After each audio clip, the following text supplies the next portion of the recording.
Dicen que 2 aviones venezolanos. Revisemos titular.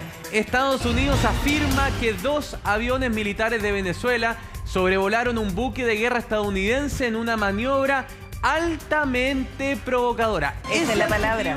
Eso es clave. Esa es. Eso es. ¿Por qué? Porque lo que está diciendo es, usted no hizo un vuelo de rutina. Usted no estaba haciendo un entrenamiento militar. Usted fue directamente y se quiso hacer notar sobre uno de los buques de mi flota. ¿Y sabemos cuál es el buque? ¿Cuál fue? ¿Me acompañaría, señor director? No quiero meterlo en problemas. ¿Podríamos poner los buquecitos atrás para contarle qué buque fue el que recibió este sobrevuelo de los aviones? Tiene distintas características. Nosotros tenemos esto dibujado así, Sí. que es de dónde habían salido los buques, ¿recuerdan? Hoy en día el Dunham y el Gravely está acá, en el sur del Caribe. Este barco, el USS Jason Dunham, fue el que fue sobrevolado por 2 aviones F-16, de los pocos F-16 operativos que les queda a Venezuela, porque recordemos que cuando Hugo Chávez llegó al poder y se divorció de Estados Unidos-Venezuela, se cortó el armamento estadounidense. Y el F-16 es un avión estadounidense, le quedan poquitos que operan, porque nadie les vende repuestos, porque están bloqueados. Claro. Entonces estos son los pocos que vuelan, y teniendo aviones rusos, o más bien soviéticos porque son antiguos, le manda a sobrevolar 2 aviones estadounidenses sobre uno de sus aviones. Ya, es que es súper importante lo que tú nos estás explicando, porque aquí no es que haya sobrevolado cualquier avión. No. Aquí no fue un sobrevuelo de monitoreo. Aquí se le enviaron aviones de guerra. Claro. Y además de origen norteamericano. Exactamente. Le está demostrando, todavía me queda armamento que tú mismo me entregaste. Porque además, ojo con esto, mucho de lo que se le ha cuestionado a Venezuela es que no han hecho las mantenciones de todo, porque además hablamos de los buques, alguno que podría estar operativo, y esto probablemente es una demostración de eso. Estados Unidos tiene Venezuela tiene pocos aviones operativos. La gran mayoría actualmente son soviéticos, de origen soviético, entregados por Rusia. ¿Por qué hablamos soviético? Porque fueron construidos antes de la caída del muro de Berlín, ¿ok? Cuando aún existía la Unión Soviética. Pero Venezuela fue por años y años, antes de Hugo Chávez, un aliado estratégico de Estados Unidos en Sudamérica, en cooperación militar, comercial, petrolera, de todo tipo. El Miami de Sudamérica era el Estados Unidos de Sudamérica, ¿no es cierto? Venezuela tuvo su era dorada en los años 80 de grandeza, después se corrompió y terminó llegando Chávez como populista al poder. Este es uno de esos aviones, supuestamente, que habría sobrevolado el Dunham, que es este destructor.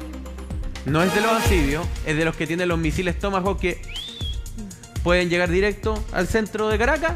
Bueno, este avión habría sobrevolado. Ya, a mí me gustaría saber si es que se sabe cuál fue la razón. ¿Hay alguien que haya hablado desde Venezuela explicando esta maniobra? ¿O por parte de Estados Unidos también alguna autoridad que haya contado esto? Bueno, ¿Cómo se eso es lo más interesante. Porque anoche, cuando nos íbamos a acostar, nos habían mandado el mensaje buenas noches, ¿no es cierto? Nosotros en el WhatsApp del canal. Bueno, como a las 11, de repente me llega un link al WhatsApp. Y suena el WhatsApp y yo digo, oh, ¿qué es esto? ¿Qué pasó? Me lo estaba mandando nuestro amigo David Alandete de la Casa Blanca. Me dice, ¿viste esto?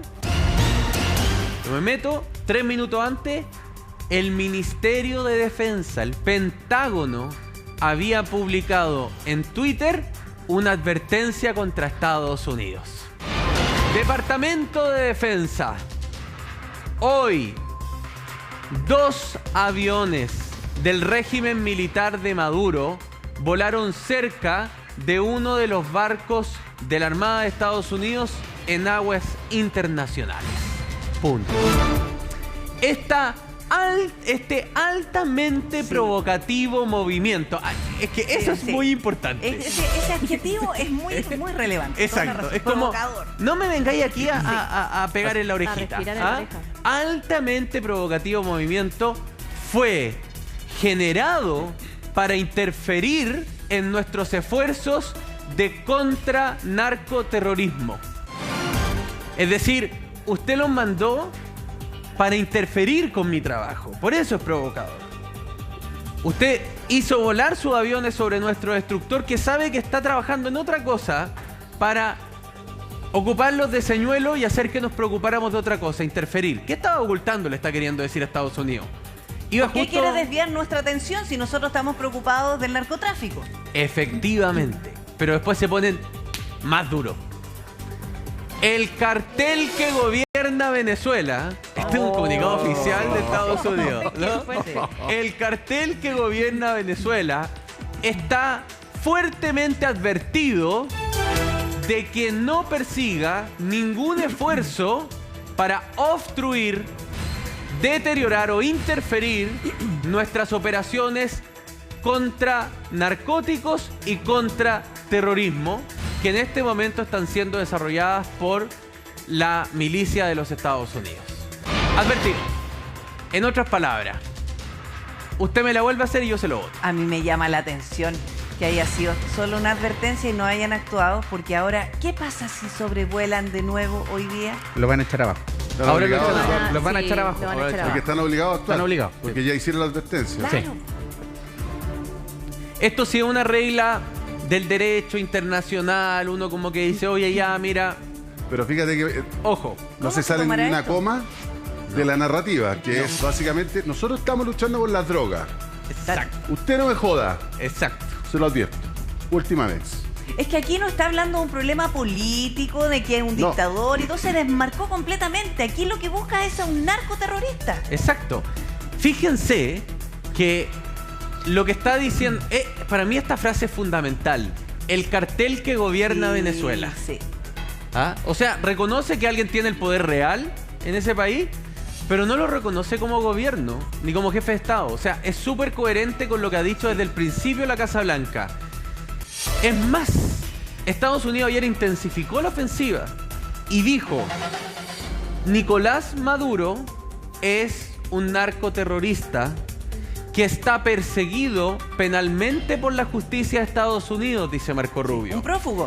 Es más, Marco Rubio dice la cuestión, ya la encontré, pero brillantemente ejecutada desde la justicia, desde la defensa del derecho. Dice, el señor Nicolás Maduro enfrenta cargos que un gran jurado del Tribunal del Distrito Sur de Nueva York ya aceptó, y son cargos de terrorismo y narcotráfico.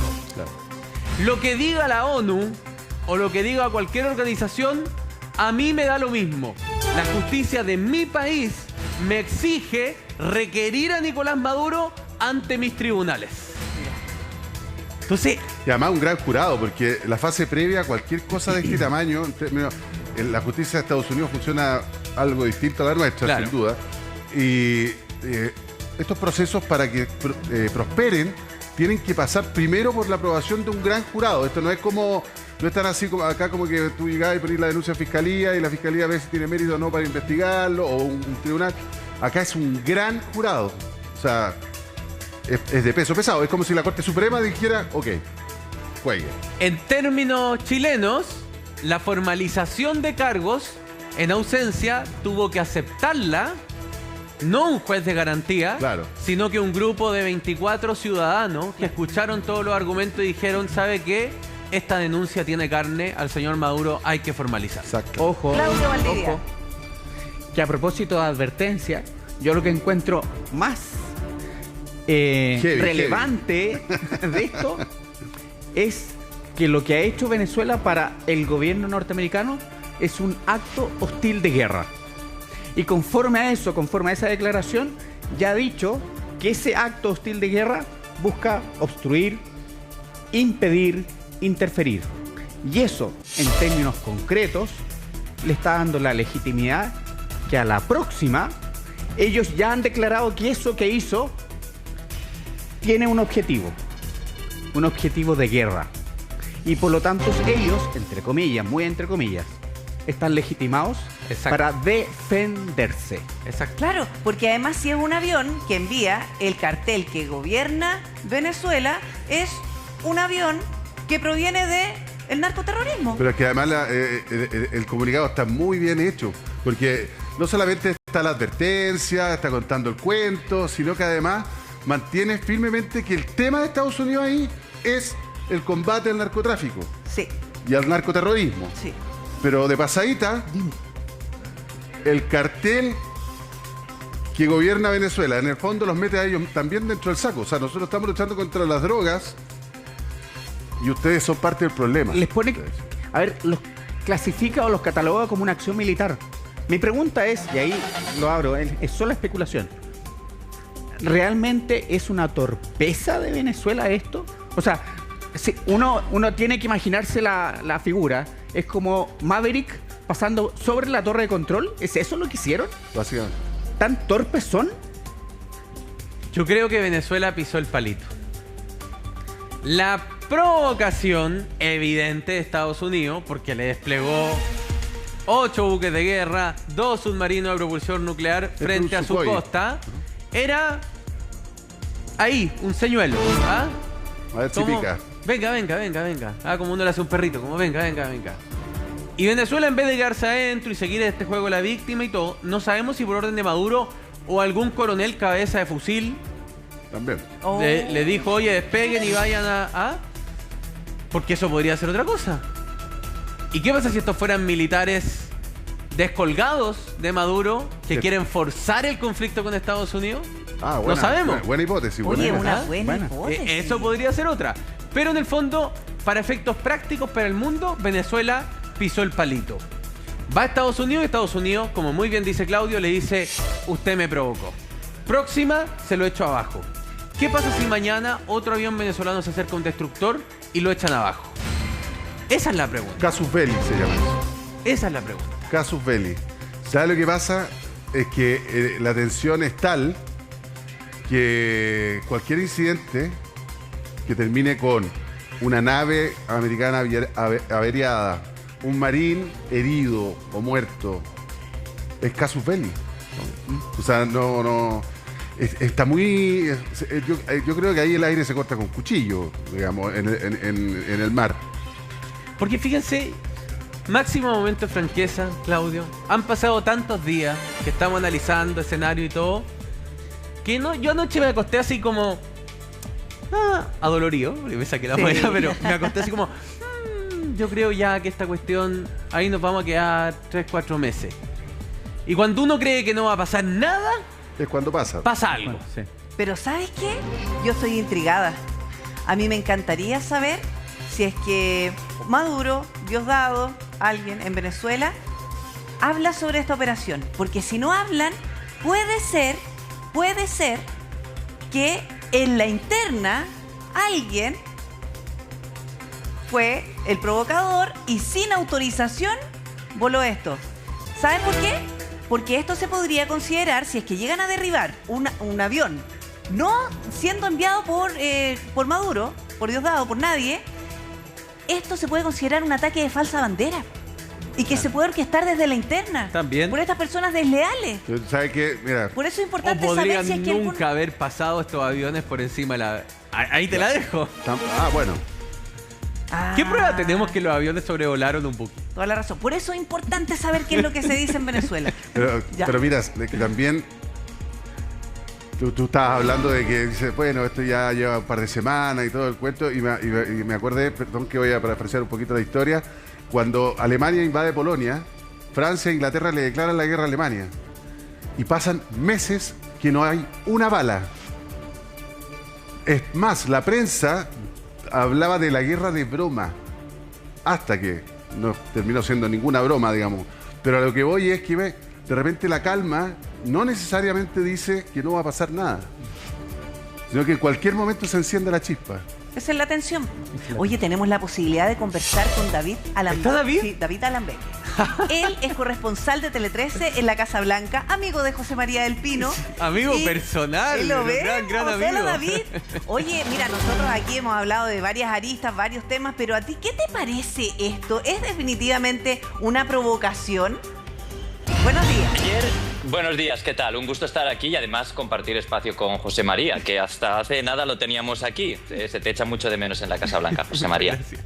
Os puedo decir que anoche estuvimos en una cena que hizo Donald Trump para unos jefes de tecnología, los máximos jefes de tecnología de Estados Unidos. Estoy hablando de Tim Cook de Apple, Satya Nadella de Microsoft, todos. Y allí nos comentó el equipo de prensa del presidente que se le había notificado de este sobrevuelo de los F-16 al US Jason Dunham, que es uno de los buques destructores que va con la flotilla, y que se consideraba una cuestión tan importante como para notificar al presidente de forma absolutamente inmediata. Y F-16. Sí, sí, sí. Y además es algo que se considera desde el punto de vista de la Casa Blanca esta mañana. Hemos estado preguntando ya aquí desde primera hora. Es una provocación en toda regla. Está claro desde la perspectiva del Consejo de Seguridad Nacional, que por cierto también lleva Marco Rubio, que es jefe diplomático y consejero de Seguridad Nacional, alguien con muchísimo más poder en la Casa Blanca que ninguno de sus antecesores, desde Kissinger por lo menos. Y es alguien que está convencido de que esta provocación es simplemente eso, una provocación.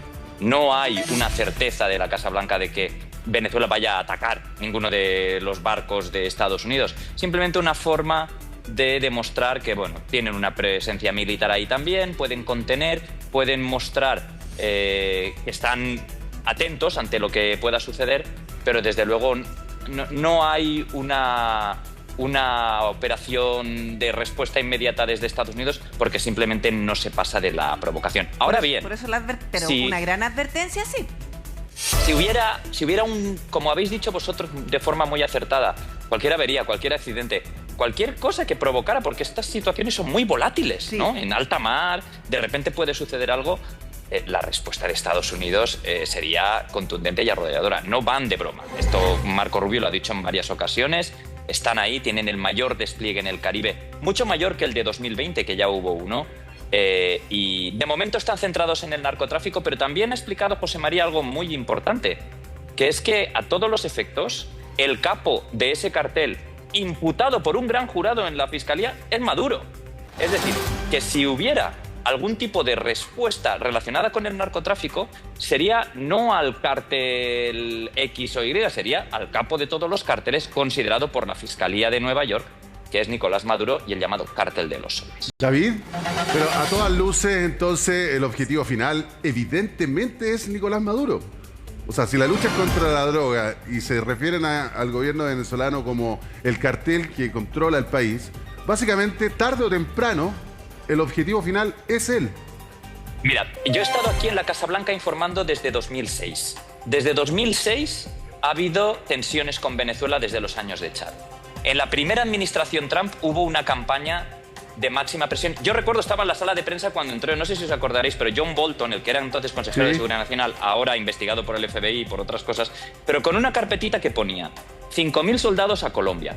Acompañamos ese día a John Bolton al Pentágono unos periodistas y nos dijo literalmente: estamos aquí para discutir opciones de intervención militar en Venezuela. Nunca se materializó nada porque todo era una campaña de presión para ver si Maduro cedía. Es que hasta le pusieron en aquel intento de pronunciamiento con Guaidó un avión para llevarle a Cuba, que no tomó al final. Bien, ahora lo que ha hecho Trump es una estrategia totalmente diferente. Claro. Ya no es cambio de régimen, es aprovechar la imputación de un gran jurado para establecer a Maduro, a los hermanos Rodríguez y a Diosdado como capos de un cartel. Les han declarado a los cárteles organizaciones terroristas, y un dato que yo creo que es muy sencillo de entender. Por Maduro se ofrecen en este momento 50 millones. ¿Sabéis cuánto se ofrecía por Osama Bin Laden? 25 millones. Se ha doblado la recompensa. Pero es que el senador por la Florida, Rick Scott, quiere que esa recompensa se doble a los 100 millones. 100 millones e inmunidad para cualquiera dentro del régimen que venga y lo entregue a Maduro, ¿no? Pero vamos, 100 millones son 100 millones, ¿no? 100 millones de dólares, imagínate. Un emprendimiento. O sea, yo, permiso, no, voy a Venezuela. Impresionante. Es que es impresionante. Lo que pasa es que tal como lo está resumiendo David, que además nosotros lo hemos conversado aquí largo y tendido, son tantos elementos novedosos dentro de esta estrategia para sacar a Maduro del poder y que además responda a la justicia como un narcoterrorista, que es otro escenario. Nunca nos habíamos enfrentado a este escenario. Es que es distinto, porque bien decía, tú tienes una opción, que es negociar con una dictadura y reconocerlo como dictador, gobernarte de facto de ese país. tienes otra opción, que es derrocar a una dictadura. Estados Unidos sabe de eso. Estados Unidos sabe de eso en Medio Oriente, Estados Unidos sabe de eso en distintos lugares del mundo, ¿no es cierto? La diferencia es que aquí tú no reconoces jefatura de Estado o poder de facto alguno. No es político. Tú lo que estás diciendo es, yo no estoy derrocando o intentando derrocar una dictadura, yo estoy persiguiendo activamente un criminal. Sí. Que es como cuando Estados Unidos perseguía activamente a Pablo Escobar. Sí.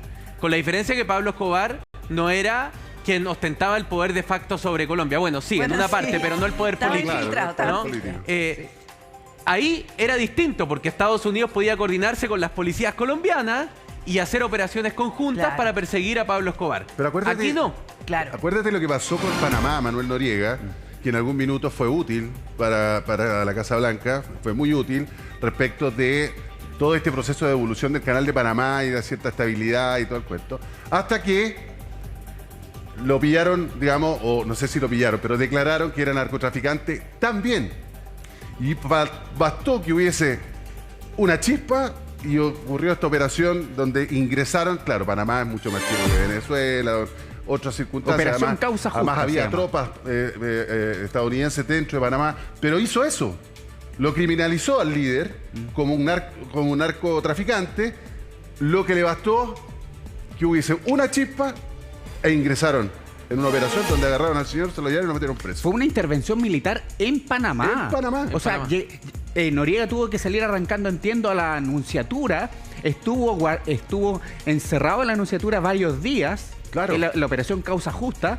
Fue una intervención militar con todas sus letras de Estados Unidos en territorio panameño. Claro, y Eso uno fue podría increíble. leer quizá Estados Unidos tomándoselo con calma, ya con todo esto desplazado en el Mar Caribe, pero resulta que hoy día es viernes, David. Y probablemente también aprovechando, y según la experiencia que tú tienes, considerando que ya arribas tanto tiempo reporteando en la Casa Blanca, cuando se baja la guardia generalmente son los fines de semana. De hecho, el ataque en Irán fue un fin de semana. Claro. Sábado en la tarde. El sábado en la tarde. Pregúntale a David, ¿no? Que tuvimos que Entonces, llegar corriendo. Cuando tuvieron ustedes que llegar corriendo. Y mira, con ese recuerdo tan fresco, ¿qué podría pasar hoy o el fin de semana? Y algo que se pueda sospechar, además tú que estuviste con Donald Trump, porque cuando les da la noticia anoche, ¿cuál era su actitud? ¿Era seria, preocupada o lo viste relajado? ¿Se lo esperaba? El presidente con el tema de Venezuela está tenso. Mira, la Ya. noche que Donald Trump volvió al despacho Oval, el día 20 de enero, después de 4 años fuera, Sí. yo estuve entre los periodistas que estaban dentro del Oval y le pude preguntar por Venezuela, porque es uno de los temas en la agenda. Y en su primer mandato fue prioritario. Y ahí él dijo, bueno, ya veremos a ver qué sucede. Hubo una guerra aquí en la Casa Blanca entre dos personas. Marco Rubio, al que todos conocemos, Sí. y otra persona poco conocida, amigo personal de Melania Trump, que se llama Rick Grenet. Este señor fue director de Inteligencia Nacional provisorio, también fue embajador en Alemania, un amigo personal de la familia Trump, que fue enviado por Trump, se vio con Maduro, tiene fotos con él y con Jorge Rodríguez y volvió con los estadounidenses presos. ¿Os acordaréis de aquellas imágenes en Sí, el jet? claro. Del avión. Este señor intentó que esa campaña de presión máxima desapareciera y que Estados Unidos entrara en la lógica de que mejor que Chevron, la petrolera, esté haciendo ahí negocios y sacar dinero y lo demás ya se verá. Pero Marco Rubio se ha impuesto. Y que Marco Rubio, la persona de nuevo con más poder en la Casa Blanca después del presidente desde los años de Kissinger, es alguien que ha impuesto la lógica de que con Maduro tensión máxima. Entonces, yo no descarto porque hay un dato muy importante esta semana. Se ha sancionado a una empresa venezolana que hacía negocios con Irán, que traía gasolina de Irán ¿Ya? hasta Venezuela. Venezuela, el país con recursos petrolíferos más ricos del mundo, tiene que importar gasolina de Irán. Imagínate. O sea, es realmente No, lo mal que llamativo están, sí. lo mal que están. Ese tipo de movimiento, ese tipo de sanciones demuestran que en la administración Trump hay una relación clara entre Irán, que ya ha sido bombardeado y atacado, Venezuela y todos sus socios. Y está claro que si va a haber un ataque o va a haber algo, aunque sea quirúrgico, por llamarlo de alguna manera, no nos lo van a anunciar. Como aquel día en que José María y yo perdimos la cabeza corriendo a la Casa Blanca porque nos habían mandado a los periodistas ya a casa. Sí, claro. Aquí en la Casa Blanca, a las Claro. 7, 8 de la tarde, cuando el presidente se va, aquí hay un marine, cuando el marine se marcha, es que el presidente ya no está. Se había ido y nos fuimos todos a casa Sí. y de repente todos recibimos la llamada. Ya está, el bombazo a Irán y tuvimos que volver todos corriendo. Si se hace, que no digo yo que se vaya a hacer, pero si se hace y hay algún tipo de ataque, sería algo completamente sorprendente para todos. Y también os puedo decir que la inteligencia de Estados Unidos es muy fiable por dos elementos, dos juicios paralelos en esta macrocausa. Dos nombres que tal vez os suenen. El Pollo Carvajal, Claro. que es un general chavista que huyó a España, fue extraditado y aquí ha cantado una ópera sobre lo que Maduro sabe y lo que no sabe y lo que tiene y lo que no tiene y cuánta cocaína mueve, lo que el Pollo Carvajal ha testificado. Y el general colombiano Cliver Alcalá, que se entregó y también ha cooperado con la justicia y ha narrado por dónde sale la cocaína hecha en Colombia, distribuida por Venezuela y que llega a Estados Unidos, España y otros sitios. Y tiene los puntos localizados. Y Estados Unidos muy bien podría atacar cualquiera de los centros de distribución de cocaína porque sabe cuáles son. Sabe dónde están. Que esa también es otra hipótesis. Digamos que la excusa de un ataque sea para ir A un detrás de centro de distribución. Exacto. Y que eso genere desestabilidad interna.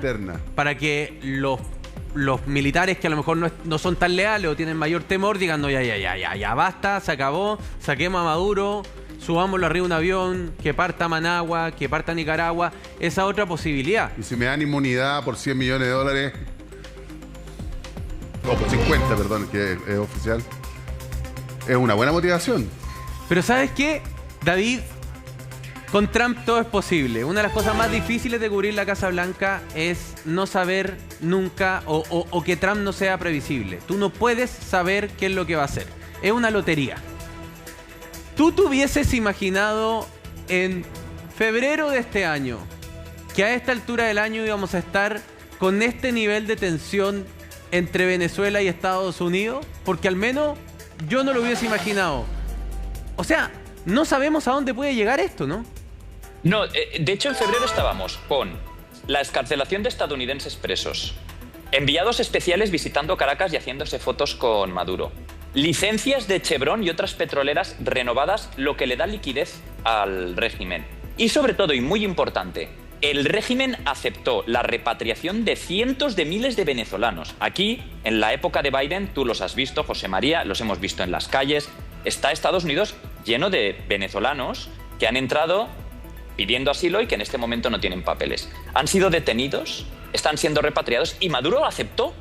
Pero incluso es que llegaron a bases de Estados Unidos vuelos de Conviasa, la aerolínea venezolana sancionada en Estados Unidos, violando sanciones para llevarse a estos venezolanos repatriados. Claro, imaginaos a los exiliados a los que Trump pone en un avión y se vuelven para el país del que han huido, porque muchos de ellos huyen de represión y represión política y carestía y demás.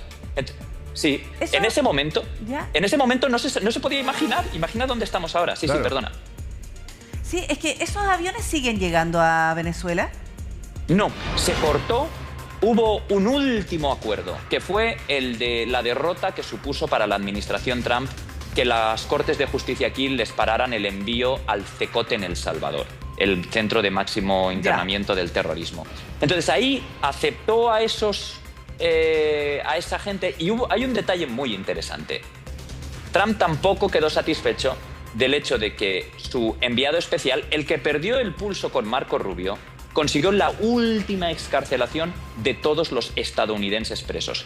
El presidente Trump no sabía que entre esos estadounidenses presos había residentes legales, es decir, los que tienen el Green Card, la tarjeta verde. Uno de ellos era en realidad un venezolano que hizo el servicio militar aquí, que luego fue a España, participó en un asesinato múltiple, fue condenado en Venezuela y fue intercambiado, lo que provocó quejas diplomáticas aquí, porque Venezuela había excarcelado a un asesino múltiple y ahora está libre aquí porque no saben exactamente qué hacer. Es decir, ha habido muchos incidentes muy negativos que han erosionado la relación y en este momento, José María, por responder a tu pregunta, no era imaginable en febrero, pero con Trump todo es posible y en este momento están mucho más tensas las relaciones Caracas-Washington de lo que yo he visto remontándonos a los últimos años de Obama. Claro, lo que pasa es que tú dices, o sea, en el fondo lo que yo puedo leer de lo que tú comentabas con José María es que finalmente el gallito lo terminó ganando Marco Rubio. O sea, al comienzo, Sí. mira, seamos pragmáticos con Venezuela, que nos permitan echar a los venezolanos que están indocumentados, que ganemos plata con Chevron y otras compañías, y chao.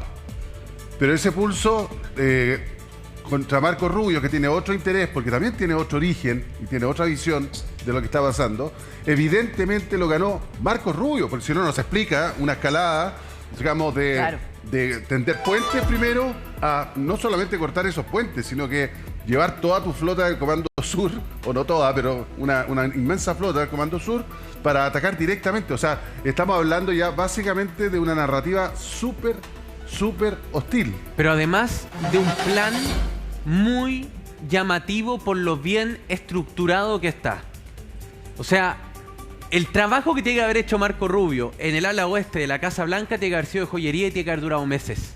Porque impuso un libreto que se ha seguido de manera muy estricta y que supongo, Repe, tendrá respuesta desde Venezuela. Exactamente. Vamos a sumar, David, también te cuento a esta conversación a Adriana Núñez, que está precisamente en Caracas, con quien vamos a conversar a esta hora de la mañana también. ¿Cómo estás, Adriana? Buenos días. Hola, buenos días, ¿cómo están? Aquí, bueno, con todo lo nuevo, repasando todo lo que está sucediendo en esta tensión en el Caribe Sur entre Venezuela y Estados Unidos, y sorprendidos por esta noticia de este sobrevuelo de aviones de combate. Se está hablando de F-16, que son de fabricación norteamericana por lo demás, y que habrían suscitado esta advertencia por parte de la Casa Blanca. ¿Qué se comenta por allá respecto de este incidente, por llamarlo de alguna manera? A las 9:41 minutos de la mañana, misma hora que Santiago, absolutamente nada. Ni el Ministerio de la Defensa, ni el Ministerio del Interior, ni el propio Nicolás Maduro han respondido a esta acusación de Estados Unidos, que a todas luces hasta este momento es una acusación de Estados Unidos.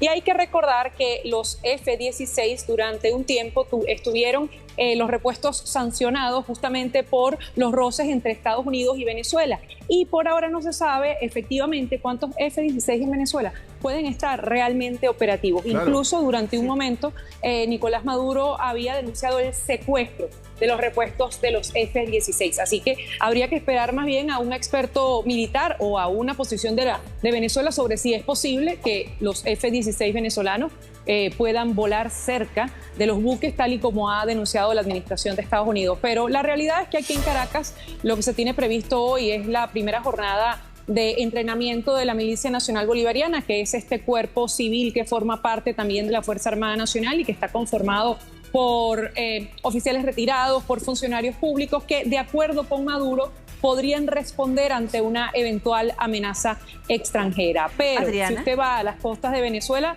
no va a haber ningún buque cerca, como muchas personas dicen en redes sociales. La realidad es que en las costas venezolanas no hay ningún buque, pueden estar en aguas internacionales. Y otra cosa que me gustaría agregar con relación a la embarcación que fue destruida por Estados Unidos, o que al menos Estados Unidos anunció que había sido destruida, si bien tanto el fiscal general de la Nación como el ministro del Interior, Diosdado Cabello, dicen que es un invento, hablan de inteligencia artificial, dicen que hay muchas dudas. Periodistas especializados en la materia han podido indagar que esa embarcación pudo haber salido de San Juan de Unare, que es una población en el extremo oriental de Venezuela y que desde hace 20 años ha estado salpicada por los carteles y prácticamente tomada por el narcotráfico. Entonces, de acuerdo con investigaciones especializadas del medio digital El Pitazo, esa embarcación pudo haber salido de allí y que incluso en esa población, San Juan de Unare, en el estado Sucre, hay en este momento, luto por